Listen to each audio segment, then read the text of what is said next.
Bismillahirrahmanirrahim. Alhamdulillah, puji syukur pada Allah SWT karena karunia-Nya. Maka pada malam yang indah ini kita bisa berjumpa lagi untuk belajar bersama-sama lewat Google Meet. Assalamualaikum warahmatullahi wabarakatuh. Alhamdulillah. Ya, bagaimana kabarnya para mahasiswa yang saya hormati, saya sayangi? Alhamdulillah. Hari ini kita akan belajar materi pertemuan ke-10 ya. Ke-10 hukum pidana, yaitu tentang konkursus atau perbarengan. Bagaimana untuk persiapan saudara-saudara? Apa sudah baca-baca untuk materi yang lalu? Kalau minggu yang lalu kita belajar tentang penyertaan ya, tapi hari ini kita akan belajar perbarengan atau konkursus. Saya berharap dalam belajar ini nanti semua ikut aktif ya, bertanya atau menjawab pertanyaan teman ya, jadi diskusi dari segala arah. Siapkan e-learningnya pertemuan ke-10, kemudian buku tulis, pena, literatur, KUHP silahkan dipersiapkan supaya belajarnya lancar. Oke, baiklah, kita akan pelajari tentang konkursus ya. Jadi dalam hukum pidana itu ada istilah perbuatan pidana atau tindak pidana ya. Perbuatan pidana itu adalah perbuatan yang melawan hukum, baik material maupun formil. Karena melawan hukum dilarang oleh hukum ya. Kalau hukum material yang dilawan itu adalah hukum yang diatur pada undang-undang. Untuk hukum pidana itu bisa KUHP, bisa undang-undang di luar KUHP. Kalau hukum itu tadi hukum formil, kalau hukum material itu yaitu norma-norma yang berisi nilai-nilai yang hidup di masyarakat, dan nilai-nilai yang baik itu jika ada perbuatan yang anggap tercela yang dilakukan oleh seseorang, maka dia juga dianggap sebagai melanggar hukum material. Jadi kalau formil itu yang dilanggar undang-undang, hukum pidana itu KUHP atau undang-undang di luar KUHP ya. Kemudian untuk pelanggarnya tadi ya, yang melakukan tadi bisa dikenakan sanksi ya. Di sini pada perbuatan pidana atau tindak pidana itu pelakunya bisa seseorang atau badan hukum atau korporasi ya itu.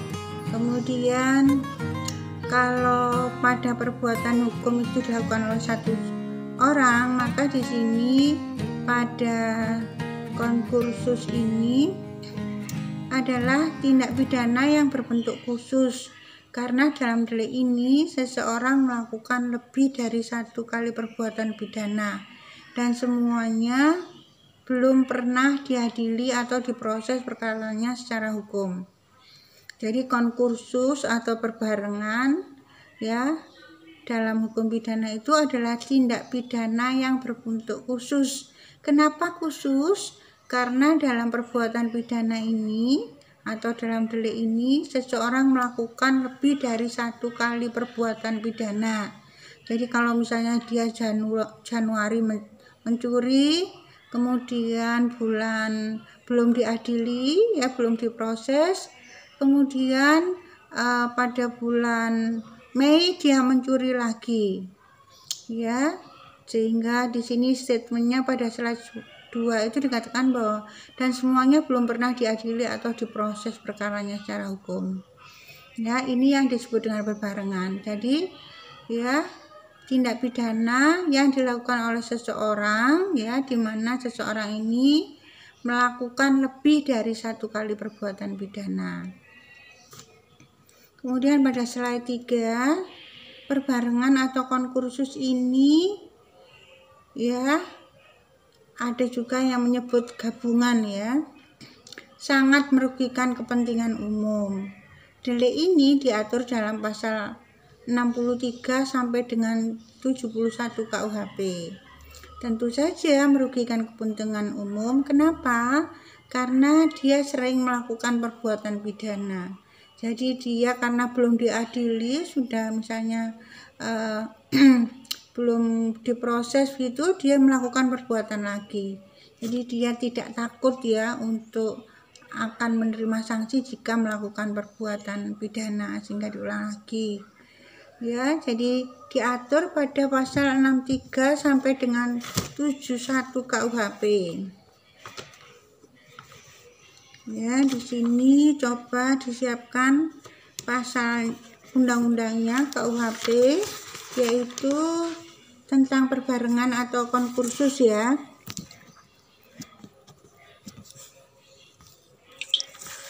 Pasal 63 dibaca ya.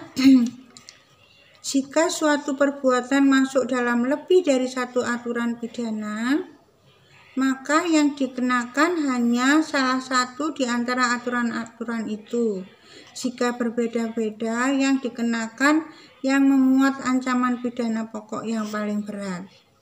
Jadi di pasal 63 ini itu redaksinya bukan tentang pengertian perbarengan, tapi berkaitan dengan pidana yang akan diberikan pada pelaku yang melakukan beberapa perbuatan pidana tadi.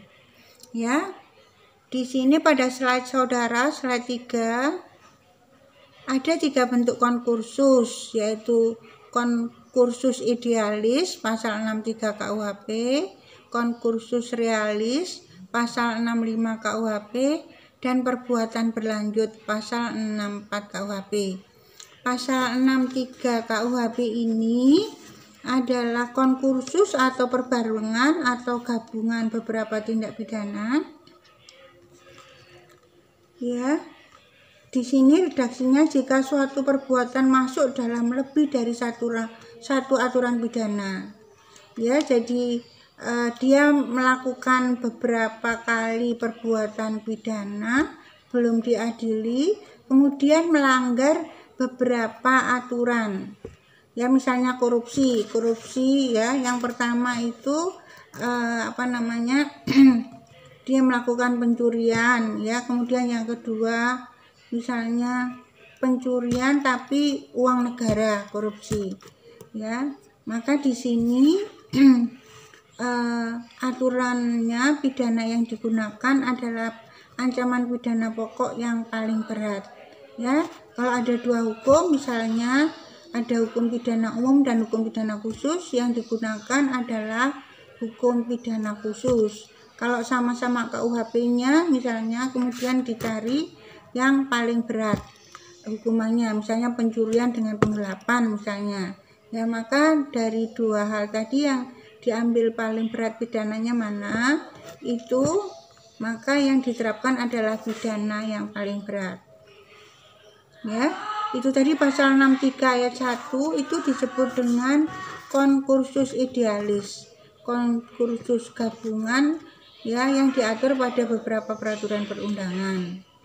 Ayat 2-nya, jika suatu perbuatan yang masuk dalam suatu aturan pidana yang umum diatur pula dalam aturan hukum pidana yang khusus, maka hanya yang khusus itulah yang dikenakan. Nah ya, seperti Ibu jelaskan tadi. Nah, sekarang pasal 64 KUHP, yaitu perbuatan berlanjut.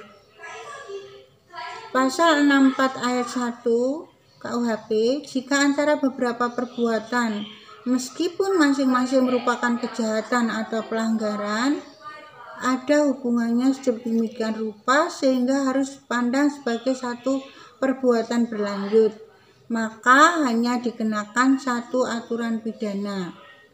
Jika berbeda-beda, yang dikenakan yang memuat ancaman pidana pokok yang paling berat. Ya tadi ya, misalnya yang satu mencuri, yang satu menggelapkan ya, maka dicari pidana yang berat.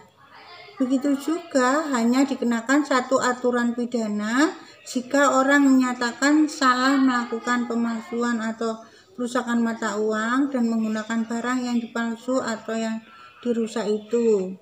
Kemudian ayat 3, tetapi jika orang melakukan kejahatan-kejahatan tersebut dalam pasal 364, 373, 379, 407 ayat 1 sebagai perbuatan berlanjut dan nilai kerugian yang ditimbulkan jumlahnya lebih dari 25, maka ia dikenakan aturan pidana tersebut dalam pasal 362, 372. Nah, kalau kita baca pasal 64, mau tidak mau saudara harus buka KUHP nanti setelah kuliah. Pasal-pasal yang disebut pada pasal 64 ini tolong dibaca, kemudian dianalisa kira-kira pengertiannya bagaimana. Ya, pasal 64. Saya kira untuk konkursus ini ya saya sudah sampai di sini dulu, nanti dilanjutkan dengan penjelasan berikutnya. Terima kasih.